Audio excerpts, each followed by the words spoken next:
He read it twice, then he folded it carefully along its original lines and put it back in the envelope and put the envelope on the table next to his coffee cup. He sat down. He thought, 11 years. He thought about the reading lamps, the way they had taken an entire afternoon to figure out the positioning, how they had moved them back and forth, lying in bed, each of them asking, "Is this okay? Is this better?" Until it was right. Two people adjusting small sources of light so the other one could see. He thought, she should have told me. Not about the other man, about the silence, about the thing that had changed in her without his knowing. He could have done something with that, or he couldn't have, but at least it would have been real. At least they would have been having the actual conversation instead of the one they pretended to have over dinner every night for, how long, a year, 2? He didn't feel rage. He would, later.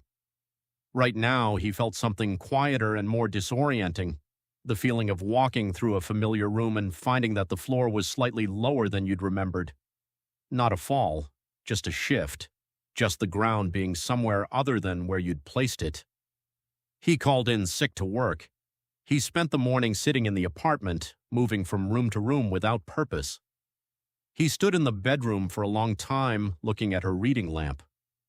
He sat at her desk and looked at her small collection of objects, a smooth gray stone from a beach in Portugal, a photograph of her parents, a ceramic cup that held pens, and a broken pencil she'd kept for reasons he'd never asked. He realized, standing there, that he had stopped asking questions a long time ago. Not about her, about them. He had stopped checking in. He had assumed that because the apartment was quiet and the dinners were warm and the lamps were positioned correctly, everything was fine. He had confused the absence of fire with the presence of peace. She was right that the silence was the real betrayal. But silence, he thought, takes two people to keep. There is a particular loneliness in being the last to know something about yourself, because that was what it was. Sarah's letter was not only about her leaving, it was a document, unintentionally, of who Daniel had become without noticing. Someone who didn't ask questions, someone who had learned to read comfort as happiness and stillness as love. He had been betrayed, that was true. But he sat in the quiet apartment that afternoon and tried to be honest with himself, which is perhaps the hardest direction honesty can go. He thought about the last year, the dinners where they had talked about news, logistics, other people's lives, and not about their own.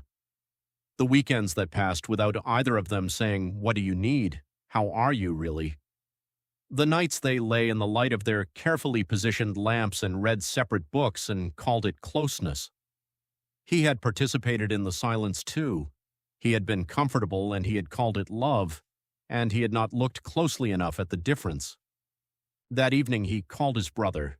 He didn't tell him everything. He said only, "Sarah left." His brother said, "I'm coming over," and Daniel said, "No, don't, I'm all right." His brother came over anyway, and Daniel was grateful. They sat at the kitchen table, and his brother poured them each a glass of whiskey they didn't particularly want, and they didn't talk about Sarah, not really.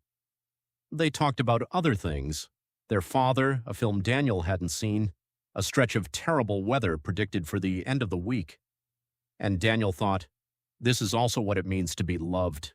This quiet company, this brother who came without being asked and spoke about weather because he understood that sometimes you can't say the real thing yet, and that's okay. There were different kinds of betrayal, he was beginning to understand, and different kinds of faithfulness.